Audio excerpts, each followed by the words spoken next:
কুতুবুদ্দিন আইবেক গোলাম বংশ হয়েও দিল্লির বাদশাহ, সমস্ত জমিদার সাহেব যারা আগের বড় বড় খানদান সবাই তাকে কি করছে, বায়াত করছে।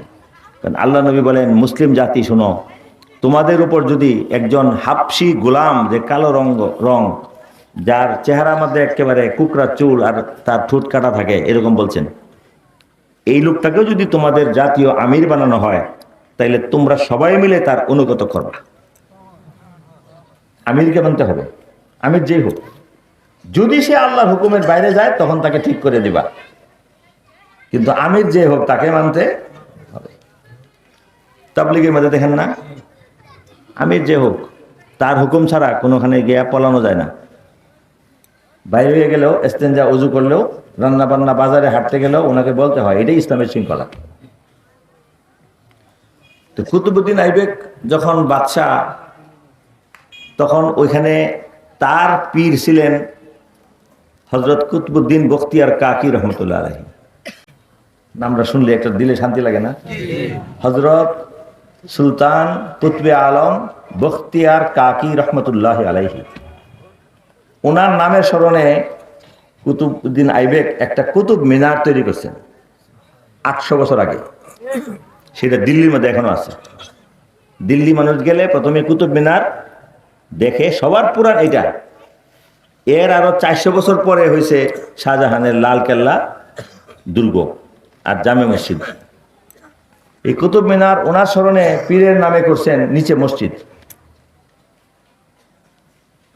তো কুতুবুদ্দিন বখতিয়ার কাকি রহমতুল্লাহ আলাইহি নামে বাদশার কাছে একটা বিচার দিছে যে এই শেখ যখন বসে থাকেন, সামনে দিয়ে আমরা গেলে সালাম দিল, সালাম লয় না, দুষ নাই রা, সালাম দিল কি করে না, সালামের জবাব দেয় না। অনেক সময় চোখ খুলে না, চোখ বন্ধ করে রাখে। আর সব সময় একটা ঘুমটার মতো এমনি দিয়া নিজে আল্লাহ আল্লাহ করে, উপরের দিকে কি করে না, চায় না। এবং রাজার মন্ত্রী পরিষদ, এমপি, যারা আর্মির চিফ, এরাও যে হুজুর আপনি শেখ, সে এত অহংকার, বাদশার পীর হইয়া এখন চেয়ারে বইয়া থাকে, আমরা গেলেও কি করে না, সারও রাখে না, দাঁড়ায়ও না, বসও কয় না, একটু লড়েও না। তখন বাদশাহ গিয়ে বলতেছে যে হযরত একটা কথা বলতাম, বেয়াদবি নেবেন না। আমার লোকজন রাষ্ট্রের, তারা সবার মনের মধ্যে একটা দুঃখ আমাকে বলছে, আপনি যদি অনুমতি দেন তাহলে বলতাম। বাচ্চা ডরায় না, তার সাহিত্য। বলো কি বলবা?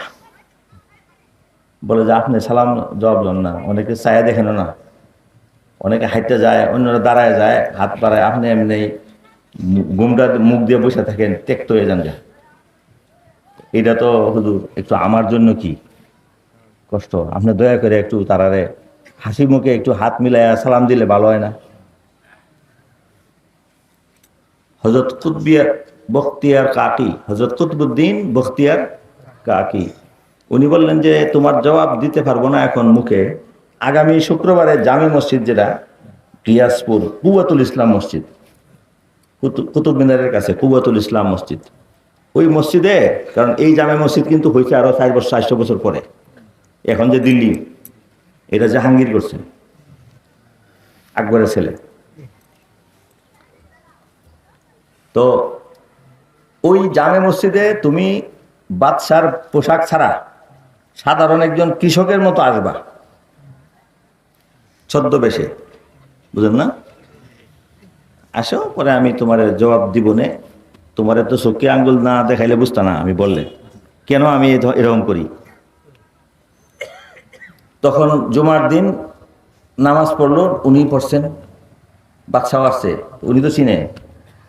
আগে বাদশাকে জনগণ বেশি চিনত না, কারণ তখন টেলিভিশন ছিল না, পেপার ছিল না, মোবাইল ছিল না, তাই কেমনে চিনব?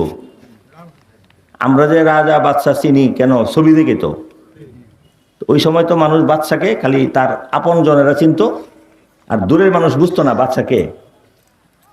তো জুম্মা মসজিদের মধ্যে তারে কেউ চিনে না, তার গার্ড বাহিনী সব, বাদশা নিজে একটা লুঙ্গি তবন একটা শার্ট পিন আছে। উনি বলছেন যে শোনো, যখন জুমা শেষ হইয়া সুন্নতের শেষে মানুষ বাইর হইতে থাকবে, তখন মসজিদের মূল সিঁড়ির পাশে তুমি আমার এই রুমালটা মাথায় দিয়ে বয়ে থাকবে, আমার রুমালটা মাথা দিয়ে বসে থাকবা এবং ওখানে বইয়া দেখবা কি বিষয়ে। তো বাদশাহ কুতুবুদ্দিন আইবেক সে হুজুরের রুমাল মাথার মধ্যে গুমটা দিয়া মসজিদের গেটের মধ্যে বসে রয়েছে। বসে দেখে যে মসজিদের মধ্যে একজন, দুইজন, তিনজন মানুষ আছে। মানুষ কয়জন? তিনজন। আর বাকি হাজার হাজার মুসল্লি, এক একটা সিংহ, এক একটা বাঘ, এক একটা নেকড়ে, এক একটা বাগাইল্লা, এক একটা অজগর, এক একটা কুত্তা, এক একটা ভল্লুক। ভিতরে যার খাসলত যেমন, তার সুরতে মিসালি আল্লাহ তাআলা তেমন দিয়ে দিছে। মদ খায়, জিনা করে, পরের টাকা মারে, সুদের ব্যবসা করে, ঘুষ খায়, সুদ খায়, বৈনের সম্পত্তি খায়, আছে না এরকম? সবগুলির চেহারা জাহান্নামী শয়তানের বানরের মতো হইয়া সবাই বাইরে গেছে। যখন দেখে হাজার হাজার বন্য পশু জানোয়ার হিংস্র, বাচ্চার কি তখন হুশ আছে? ভয় পায়া একটা চিৎকার দিয়া সে দৌড় দিয়া এই 2-3 কানি ক্ষেত গিয়া পরে ভিড়ে পড়ে গেছে। তখন বখতিয়ার কাকি, হযরত কুতুবুদ্দিন বখতিয়ার কাকি রহমতুল্লাহ সঙ্গের মুরিদদেরকে বলছেন, আর্মিদেরকে, যে তোরা গিয়া বাচ্চারা আনগা। গিয়া তার মাথা মুখের মধ্যে পানি পুনি সিধা দিয়া দাঁতি ছুটাইছে, ছুটাইয়া কাছে আনছে। উনি বলে যে হুজুর আমি এখন কিছু বলতে পারবো না। কই কেরে? আগে তো ভালো অনুরোধ করছিলাম। এখন কিছু বলতে পারবো না, আমার ভিতরে ভয়, আপনি একটু আমারে সময় দেন। যাও, ঠিক আছে, এখন যাও, বাসায় যাও, মাগরিবের পরে আমার খানকায় আসবা। কোন সময়? আর তুমি স্বস্তির হয়ে আসো, স্বস্তির হয়ে আসো। মাগরিবের পরে হযরতের কাছে আসছে, আইসা পরে পায়ের মধ্যে পড়ে গেছে। হুজুর মানুষও আপনাকে চিনে নাই, আমিও হেরার কথায় পীর সাহেব হুজুরকে আরো উল্টা পরামর্শ দিছি, আমার কানে ধরে আমি 100 বার আপনার উল্টা বস করবো। বাচ্চা বলতেছে। উনি বললে যে কুতুবুদ্দিন, এটা তোমার দোষ না। জমানার সব মানুষ জাহান্নামের দিকে দৌড়তেছে, দুনিয়ার মহব্বতে তারা সবার চোখের মধ্যে পর্দা পড়ে গেছে।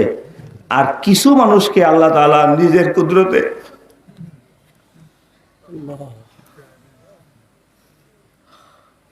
দুনিয়ার সমস্ত গুনাহ দোষ ত্রুটি থেকে মুক্ত করে নিজের আওতায় রাখছেন। তাদেরকে অলি, আউলিয়া, গৌস, কুতুব, আবদাল বলে। আর বর্তমান বিশ্বের সমস্ত কুতুবদের মধ্যে আমি একজন মুরব্বী। আমি এই টুপি, এই রুমালটা দিয়া দিন রাত 24 ঘন্টা কেমনে থাকি, তুমি তো 10 মিনিটও পারলা না। এই রুমালটা দিয়াই, এই পাগড়িটা পরেই আমি দিল্লি শহরে থাকি। আর আমার সামনে তো এই এরা যায়, তা আমি কি সালাম দিতাম আর কার সালাম লইতাম? আমি তো চোখ বন্ধ করে যে আমি যে থাকি, পলায়া যাই না, এটাই তো বেশি।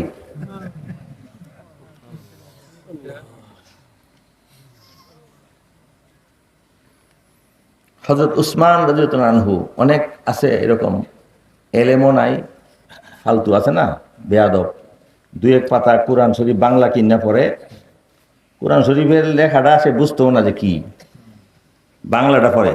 বুখারী শরীফ একটা কিনে দোকান থেকে কিনে বাংলা পড়ে, পড়ে বলতেছে যে হাদিস সব জানি, কোরআন সব জানি। আছে না নাই? তারা আবার বলবে যে হুজুরে এই কিচ্ছা কই পাইলেন, কই থেকে কইতেছেন? আসেনি, কথাটা কাটতে দিব। ওদের কানে ধরে আইনা বুঝাইতে হবে। হযরত উসমান রাদিয়াল্লাহু ছিলেন, উনি ছিলেন নবী সাল্লাল্লাহু আলাইহি ওয়াসাল্লামের সাথী এবং দুনিয়ার শ্রেষ্ঠ বংশ। পাশাপাশি উনি মহা সুপুরুষ দরবেশ। 4 নম্বর হলো উসমান গনি, নাম শুনছেন না? গনি মানে হলো পয়সাওয়ালা। আরব কান্ট্রিতে সবচেয়ে বড় পয়সাওয়ালা ছিলেন উনি। আল্লাহ নবী যখন, সাহাবীরা যখন খানা পায় না, পানির অভাব, তখন উনি একে একে 5টা 7টা 10টা কুয়া কিনে দিয়েছেন। যখন জেহাদে যাওয়ার জন্য খাদ্য, অস্ত্র, মাল মশলা নাই, তিনি সবাইকে এই ঘোড়া এবং সামান কিনে দিয়েছেন। এবং আল্লাহ পাক বললেন যে বান্দাদেরকে বলো তাদের মহব্বত আমার জন্য বেশি নাকি টাকার জন্য বেশি, এই পরীক্ষা করো। পরীক্ষার মধ্যে আল্লাহ তাআলা বললেন, যে ব্যক্তি আমাকে কর্জ দিবা, এখন কর্জ দাও। আল্লাহ বলতেছে আমাকে কর্জ দাও।